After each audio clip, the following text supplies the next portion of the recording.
Hello दोस्तों, कैसे हैं आप सभी लोग। आज की इस वीडियो में आप सभी का बहुत बहुत स्वागत है। चलिए शुरू करते हैं आज की वीडियो। दोस्तों, आज की जो वीडियो है हमने इसमें सीटेट के मैथ के बेहतरीन प्रश्नों को शामिल किया है। तो इसमें जो शिक्षण के प्रश्न हैं वो बहुत ही अच्छे प्रश्न हैं। तो जो क्योंकि सीटेट की परीक्षा में शिक्षण के प्रश्न नंबर दिलाने वाले प्रश्न होते हैं, इसलिए हमने इनको इस मॉडल पेपर में रखा हुआ है। और ये आज का ये जो मॉडल पेपर है ये मैथ से संबंधित मॉडल पेपर है, ठीक है।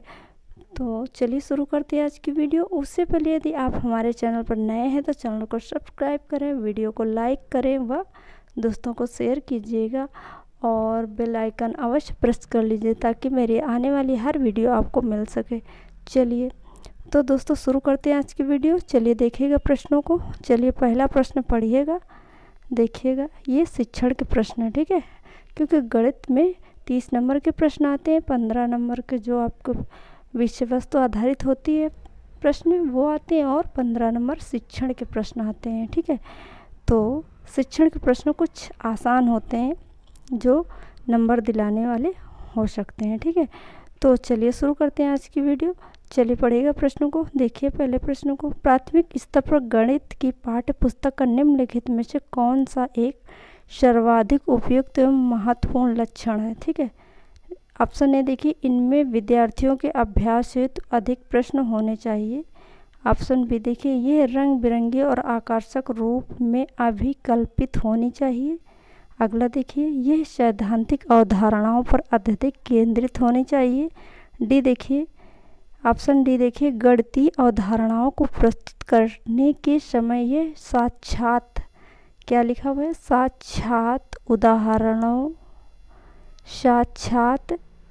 क्या लिखा है, साक्षात उदाहरणों एवं क्रियाकलापों पर अधिक केंद्रित होना चाहिए। तो ऑप्शन डी बिल्कुल सही हो जाएगा। क्या होगा, ऑप्शन डी, क्योंकि यहाँ पर उदाहरण देकर बात समझाने के लिए बोला जा रहा है। क्या कह रहा है कि साक्षात यानी सामने से जो वो है यानी सहायक सामग्री का प्रयोग करते हुए बच्चों को समझाने की बात की जा रही है।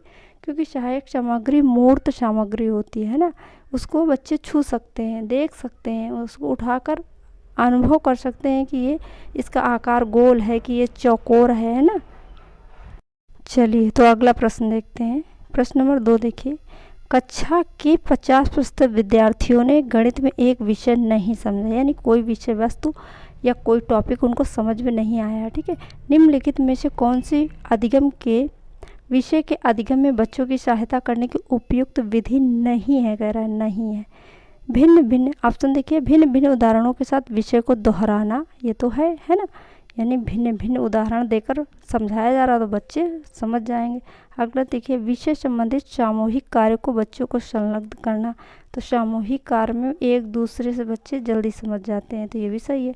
अगला देखिए, बच्चों को अधिक संख्या में विषय संबंधी समान प्रकार की, क्या कह रहा है, संख्या में विषय संबंधी समान प्रकार की विशेष यानी समस्याओं को हल करने के लिए कहना, तो ये समान प्रकार की, तो आप एक से अधिक समस्याओं को, एक समान समस्याओं को नहीं दे सकते बच्चों को, है ना, क्योंकि इससे बच्चों का जो रुचि होती है वो कम होती है। तो ऑप्शन सी सही हो जाएगा, यानी यही गलत है तो यही हमारा उत्तर बन जाएगा, ठीक है। चलिए अगला प्रश्न देख लेते हैं। अगला प्रश्न देखिए, राष्ट्रीय पाठ्यचर्या रूपरेखा 2005 के अनुसार प्राथमिक स्तर पर कौन सा उद्देश्य गणित शिक्षा हेतु उच्च उद्देश्य माना गया। ऑप्शन देखिएगा, बच्चे में संख्यानात्मक कौशल का विकास करना, बच्चे को परिकलन कौशल में दक्ष करना, विचारों की स्पष्टता तथा तर्कपूर्ण गणितीय चिंतन का विकास करना। डी देखिए, भविष्य में प्रतियोगितात्मक परीक्षाओं हेतु कौशल का निर्माण करना। अब यहाँ पर प्रतियोगिता शब्द आ गया, ये एक निगेटिव टैग वर्ड है। क्या है, निगेटिव टैग वर्ड, ठीक है। तो ये ऑप्शन कट जाएगा, तो सही क्या हो जाएगा, ऑप्शन सी, क्योंकि ये एक पूर्ण ऑप्शन है, ठीक है। क्योंकि ये अधूरा है, ये भी अधूरा है ना, तो उसको नहीं स्वीकार कर सकते हैं। अगला प्रश्न देखते हैं। शिक्षा में विभिन्न हितधारकों के लिए मूल्यांकन लाभदायक है। एक हितधारी के रूप में एक शिक्षक के लिए मूल्यांकन मददगार है। कैसे मददगार है देखिएगा, ऑप्शन देखिए, पाठ्यक्रम की रूपरेखा बनाने एवं पाठचर्या के विकास में, ठीक है, एक विद्यालय का संचालन किस प्रकार किया जाता है, यह महत्वपूर्ण है। अगला देखिए, सामान्य एवं व्यक्तिगत अधिगम के दौरान विद्यार्थियों के सामने आई कठिनाइयों की पहचान करने में, ये देखिए ये एकदम एक पूर्ण विकल्प है ना, तो यही सही उत्तर हो जाएगा। चलिए अगला प्रश्न देखते हैं। कक्षा 1 के विद्यार्थियों की संख्याओं की अवधारणाएं प्रस्तुत करते हुए श्री अब्दुल्ला ने विभिन्न वस्तुओं सामग्रियों जैसे पेंसिल, गेंद, टॉफियाँ इत्यादि का उपयोग किया, यानी टीएलएम का उपयोग किया जा रहा है, ठीक है। और समझाना क्या है, संख्याएं पढ़ानी है, संख्याएं बतानी और समझानी है। तो आगे क्या कह रहा है, निम्नलिखित में से कौन सा इस युक्ति का उपयोग करने का सर्वाधिक उपयुक्त कारण है, यानी कौन सा ऐसा ऑप्शन है जिसमें ये प्रश्न सही सेट हो सकता है। ऑप्शन देखिएगा, विद्यार्थियों का ध्यान सुपरिचित वस्तुओं की ओर आकर्षित करना, तो जो पहले से वस्तुएं बच्चे से परिचित हैं, यानी बच्चे जिन वस्तुओं से परिचित हैं तो उनकी ओर दोबारा वो आकृष्ट नहीं होंगे, तो पहला तो कट जाएगा। दूसरा देखिए, गणित की कक्षा में कुछ खाली समय बिताना, ये भी ठीक नहीं। अगला देखिए, संख्याएं जो कि निराकार संप्रत्य हैं, यानी इनका आकार नहीं है, और संप्रतिकरण हेतु साकार मूर्त उदाहरण वांछनीय, यानी इनको समझने के लिए जो साक्षात जो मूर्त उदाहरण दिए जा रहे हैं, यानी कि क्या ले रहे हैं, पेंसिल, पेन, टॉफियाँ, गेंद, है ना, ये सब सामग्री का उपयोग कर रहे हैं, टीएलएम का उपयोग कर रहे हैं। तो इससे क्या होगा कि बच्चे उनको छू सकते हैं, देख सकते हैं कि पेंसिल का आकार कैसा है ना, इसकी ये नोक है, इससे हम लिखते हैं, है ना। और गेंद कैसी होती है, गोल होती है, गेंद कैसी होती है, गोल होती है, ये सब आकार भी जान सकते हैं। तो सही उत्तर क्या हो जाएगा, सी। सही क्या हो जाएगा, सी।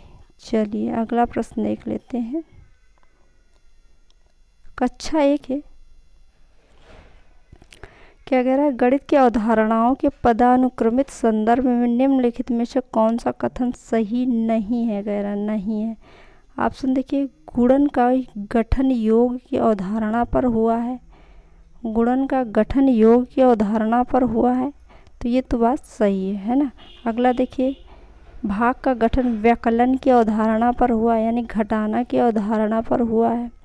अगला देखिए, पूर्णांकों का गठन प्राकृतिक संख्याओं की अवधारणा पर हुआ है। भिन्नों का गठन दशमलव की अवधारणा पर हुआ है, तो डी भी सही है, ठीक है, तो डी भी सही है और सी भी सही है, लेकिन जो क्या है, ऑप्शन बी देखिए, बी सही नहीं है। कह रहा भाग का जो गठन है वो भाग का गठन व्यकलन की अवधारणा पर हुआ, ये सही नहीं है, ठीक है। चलिए अगला प्रश्न देखते हैं। प्राथमिक स्तर पर भिन्नों को पढ़ाने के लिए वांछनीय क्रियाकलाप को पहचानिए। प्राथमिक स्तर पर भिन्नों को पढ़ाने के लिए वांछनीय क्रियाकलाप को पहचानना है, ठीक है। चलिए ऑप्शन देखते हैं। भिन्नों के प्रतिदिन की अवधारणाओं को कक्षा की पढ़ाई में हस्तक्षेप नहीं करना चाहिए, यानी भिन्नों की प्रतिदिन की जो अवधारणाएं हैं उनमें पढ़ाई में हस्तक्षेप नहीं करना चाहिए। तो अगला देखिए, प्राथमिक स्तर पर केवल आधे और चौथाई का परिचय दिया जाना चाहिए। अगला देखिए, भिन्न की अवधारणाओं को विभिन्न स्थितियों में प्रदर्शित किया जाना चाहिए, यानी बच्चों को समझने तक, यानी जब तक उनको समझ में ना आ जाए तब तक विभिन्न आकृतियों में भिन्नों को प्रदर्शन करना चाहिए, तो सी सही है, ठीक है। चलिए अगला प्रश्न देखते हैं।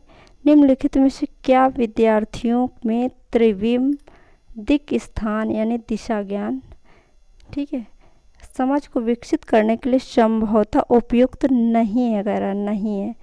चलिए देखते हैं। भारत के मानचित्र में विभिन्न शहरों के बीच की दूरी का परिकलन करना, यानी मानचित्र है, मानचित्र में ये जो शहर लिखे हुए हैं, ठीक है, मानचित्र में शहर लिखे हुए हैं, उत्तर प्रदेश है ना, उत्तर प्रदेश के शहर लखनऊ, कानपुर, सहारनपुर, मुजफ्फरनगर, ये सब जो शहरों के बीच की दूरी है, तो आप मानचित्र से कैसे माप सकते हैं ना, तो ये उपयुक्त नहीं है, तो ये तो कट गया। अगला देखिए, रस क्या लिखा है कि कल्पना करना कि दो रेखाओं के मोड़ने से एक कागज का टुकड़ा कैसे दिखेगा, यानी काल्पनिक कल्पना करना। ये यहाँ पर लिखा है इसकी कल्पना करना।